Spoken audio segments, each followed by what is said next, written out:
Principles are fundamental truths that serve as the foundations for behavior that gets you what you want out of life, says investor Ray Dalio in his best-selling book, Principles.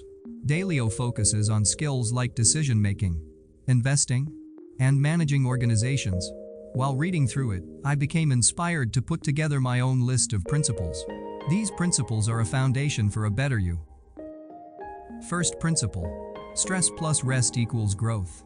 Whether you want to grow your body or mind or get better at a specific skill, you need to push to the outer limits of your current ability, and then follow that hard work with appropriate recovery and reflection. Decades of research and exercise science show that this is how you get stronger and faster, and the latest cognitive science shows that this is also how you get smarter and more creative. Second principle: focus on the process, not results. The best athletes and entrepreneurs aren't focused on being the best, they're focused on constant self-improvement.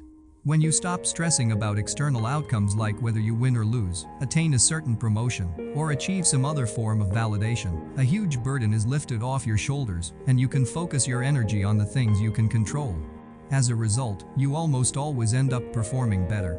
Research shows that concentrating on the process is best for both performance and mental health.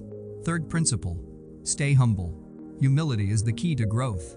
If you don't maintain an open mind, you'll severely limit your opportunities to learn and make progress. The best athletes trust their training programs, but are also constantly looking for new ways to improve. Same goes for the best thinkers and creatives. They tend to be confident but not arrogant, and they check their egos at the door. Knowledge is always evolving and advancing. If you want to evolve and advance with it, you need to keep an open mind. Fourth principle: build your tribe. There's an old saying that you're the average of the 5 people you spend the most time with. Turns out that's true. A large and growing body of behavioral science research shows that motivation, or lack thereof, is contagious. One study, Is Poor Fitness Contagious? Evidence from randomly assigned friends, found that up to 70% of your fitness level may be explained by the people you train with. Other research shows that if you work on mental tasks with people who are internally driven and love what they do, you're more likely to end up the same way.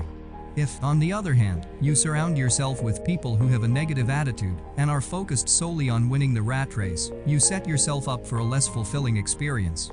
Fifth principle: take small, consistent steps to achieve big gains. Habits build upon themselves. If you want to make any kind of significant change, you'd be wise to do so gradually and over time.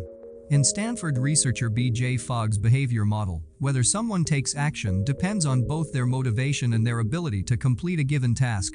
If you regularly overshoot on the ability side of the equation, you're liable to become discouraged and quickly flame out.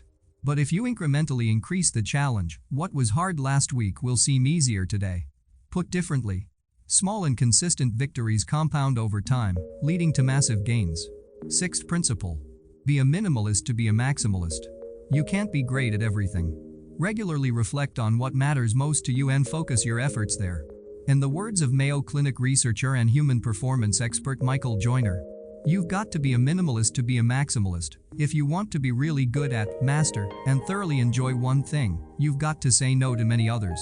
Seventh principle: make the hard thing easier. Willpower is overrated. Rather than relying completely on self-control, intentionally design your environment to make the hard thing easier. For example, if you, like everyone, are constantly distracted by your smartphone, don't just turn it off, remove it altogether from where you're trying to concentrate. If your challenge is eating healthy, instead of relying on your willpower at 9 p.m. after a glass of wine, simply keep the brownies out of the house. This applies to everything. Don't just think about how you're going to accomplish your goals, think about how you're going to design for them. Eighth principle: remember to experience joy. At first, this may sound crazy. Who doesn't want to experience joy? But many Type A people are so driven to keep growing and progressing that sometimes they forget to be fully present for special moments or neglect to pause and celebrate their milestones. Don't fall for this trap, it's an especially dangerous one. Moments of joy don't just give us happiness, they also give us strength, says Adam Grant, author of Option B. Facing adversity, building resilience, and finding joy. When things aren't going well, we can fall back on happy memories to give us the resilience to move forward. That's it for today's video. I hope you guys enjoyed it. Thanks for watching and I'll see you next time.